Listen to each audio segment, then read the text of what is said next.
saudara-saudari, para sahabat geni yang terkasih di dalam Kristus. Hari ini 14 Mei 2021, kembali kita akan merenungkan firman Tuhan dari Injil Yohanes bab 15 ayat 9 sampai 17 tentang perintah supaya saling mengasihi. Bersama saya, Mei Daumanu dari PDPKK Santo Arnoldus Jansen, Mataram, Lombok. Tema renungan kita hari ini adalah menjadi sahabat sejati bagi semua orang. Saudara-saudari yang terkasih, kita masing-masing tentu memiliki sahabat. Dalam persahabatan, biasanya saling memberi dan menerima, tetapi tidak pernah menuntut. Seorang sahabat akan tulus menerima sahabatnya, mengasihi sahabatnya, apapun keadaan dirinya. Demikian juga Yesus mengasihi kita. Hari ini Yesus berbicara tentang kasih. Apakah kasih itu? Kasih adalah suatu perasaan yang dimiliki oleh setiap manusia karena rasa memiliki dan menyayangi. Dalam kasih mengandung unsur pengorbanan. Dan pengorbanan ini ditegaskan Yesus dalam Injil hari ini, terutama di ayat 12 sampai 13. Di sana dikatakan bahwa inilah perintahku, yaitu supaya kamu saling mengasihi seperti aku telah mengasihi kamu. Tidak ada kasih yang lebih besar daripada kasih seorang yang memberikan nyawanya bagi sahabat-sahabatnya. Kasih melalui pengorbanan yang besar telah ditunjukkan Yesus kepada kita manusia. Demikian besar kasih Yesus kepada kita. Yesus tidak pernah memberi syarat. Yesus mengasihi kita apapun keadaan diri kita, bahkan ketika kita masih berdosa. Kita tetap melakukan dosa-dosa kita. Kita bergumul dengan dosa-dosa kita. Tetapi Yesus tidak pernah menarik cintanya. Yesus tidak pernah berhenti mengasihi kita. Demikian yang diharapkan Yesus agar kita melakukan hal yang sama kepada sesama kita. Puncak dari kasih Yesus kepada kita adalah pengorbanannya.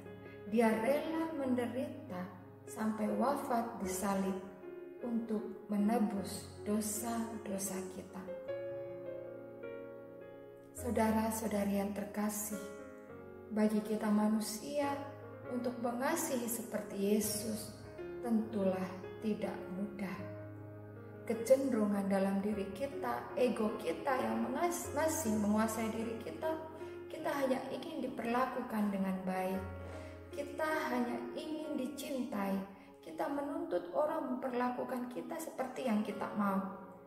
Kita ingin dihargai, kita ingin dihormati, kita tidak ingin diperlakukan yang tidak baik. Jika kita mendapatkan perlakuan itu, maka kita akan berhenti mengasihi orang yang telah melukai kita. Rasa terluka, benci, amarah, meninggalkan dendam. Dan dendam itu menutupi hati kita untuk berbuat kasih. Namun lagi-lagi Yesus memberikan perintah kepada kita untuk kita mengasihi sesama kita seperti Dia telah mengasihi kita. Maka untuk dapat mengasihi sesama seperti Yesus telah mengasihi kita, Caranya hanyalah agar kita tetap tinggal di dalam kasih Yesus, sama seperti Yesus selalu tinggal di dalam kasih Bapa. Demikian juga kita agar tetap tinggal di dalam kasih Yesus yang memberi kita kekuatan untuk dapat mengasihi sesama kita. Karena kasih Yesus memberikan kita sukacita dan damai sejahtera. Dengan kasih ini kita dimampukan mengasihi sesama kita, bahkan mereka yang membenci kita. Saudara-saudari yang terkasih, Tuhan telah memilih kita menjadi sahabat-Nya. Maka kita pun diutus oleh Tuhan untuk menjadi sahabat bagi semua orang. Dalam dunia ini, begitu banyak orang yang telah kehilangan kasih. Begitu banyak orang yang merasa ditinggalkan sendirian. Itulah penderitaan yang paling mengerikan. Kemiskinan yang paling mengerikan dalam dunia saat ini adalah karena dunia telah kehilangan kasih. Apakah kita mau menjadi sahabat bagi orang-orang yang kita jumpai? Apakah kita rela untuk hadir di tengah-tengah kegelapan hidup orang yang masih bergumul dengan dosa, orang yang masih dalam kegelapan penderitaan? Hendaknya kita siap menjadi lilin, memberi cahaya bagi mereka. Kita rela hancur agar orang-orang yang kita jumpai, orang-orang yang kita layani, merasakan juga kasih yang sama seperti kasih Yesus yang telah kita rasakan. Bunda Teresa dari Kalkuta berkata, "Lakukanlah hal kecil dengan cinta yang besar.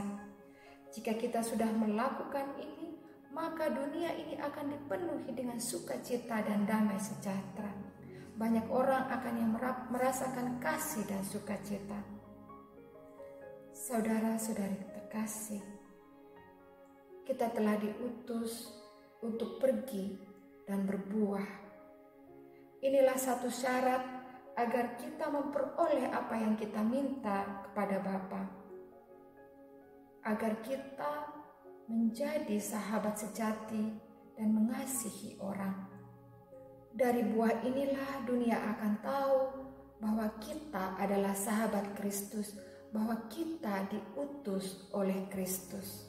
Mari kita siap menjadi sahabat sejati. Kita siap berkorban bagi orang-orang yang kita jumpai.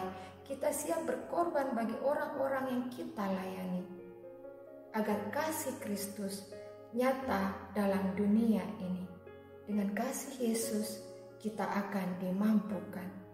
Salam sukacita dan damai sejahtera dari Allah Bapa dalam persekutuan Yesus dan Roh Kudus, beserta saudara-saudari kesemua hari ini dan selama-lamanya. Amin.